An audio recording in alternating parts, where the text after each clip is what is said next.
السلام عليكم ورحمة الله وبركاته. بسم الله الرحمن الرحيم. الحمد لله رب العالمين. بسم الله الذي لا يضر مع اسمه شيء في الأرض ولا في السماء هو السميع العليم. والصلاة والسلام على أشرف المرسلين وعلى آله وصحبه أجمعين والعاقبة للمتقين. ബഹുമാനികളായ സത്യവിശ്വാസികൾ, അല്ലാഹു തആല അവൻ്റെ ഇഷ്ടദാസന്മാരിൽ നമ്മെ എല്ലാവരെയും ഉൾപ്പെടുത്തി അനുഗ്രഹിക്കട്ടെ. ഇവിടെ നഹ്സുകളെ കുറിച്ചാണ് ചർച്ച.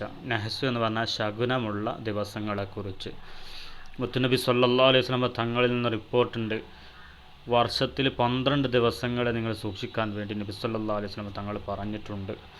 പ്രത്യേകിച്ച് ആ ദിവസങ്ങൾ സൂക്ഷിച്ചിട്ടില്ലെങ്കിൽ സമ്പത്തിലുള്ള പ്രശ്നങ്ങൾ, സമ്പത്ത് നശിച്ചു പോകാൻ, അഭിമാനങ്ങൾ ഇല്ലാതായി പോകാനൊക്കെ, അഭിമാനത്തിനും സമ്പത്തിനൊക്കെ ക്ഷതം സംഭവിക്കാൻ ഏറെ സാധ്യതയുണ്ട്. അതുകൊണ്ട് ആ 12 ദിവസങ്ങൾ പ്രത്യേകം ശ്രദ്ധിക്കണമെന്ന് മുത്തുനബി സല്ലല്ലാഹു അലൈഹി വസല്ലം തങ്ങൾ പഠിപ്പിക്കുന്നുണ്ട്. അതിൽപ്പെട്ടതാണ് മുഹറം 12, സഫർ 10, റബീഉൽ അവ്വൽ 4, റബീഉൽ ആഖിർ 18, ജുമാദുൽ ഊല 18, ജുമാദുൽ ഉഖറ 12, റജബ് 12, ശഅബാൻ 16, റമളാൻ 14, ശവ്വാൽ 2, ദുൽഖഅദ 18, ദുൽഹിജ്ജ 8 എന്നീ ദിവസങ്ങളാണ്. ഇത് ഹയാത്തുൽ ഹയവാൻ എന്ന ഗ്രന്ഥത്തിൽ രേഖപ്പെടുത്തിയതാണ് മഹാന്മാർ. അതുകൊണ്ട് തന്നെ ഈ ഭാഗങ്ങൾ പ്രത്യേകം ശ്രദ്ധിക്കണം, ഈ ദിവസങ്ങൾ പ്രത്യേകം ശ്രദ്ധിക്കണമെന്ന് ഓർമ്മപ്പെടുത്തുന്നു. അല്ലാഹു തആല ഖൈർ പ്രദാനം ചെയ്യുമാറാകട്ടെ. അസ്സലാമു അലൈക്കും വറഹ്മത്തുള്ളാഹി വബറകാതുഹു.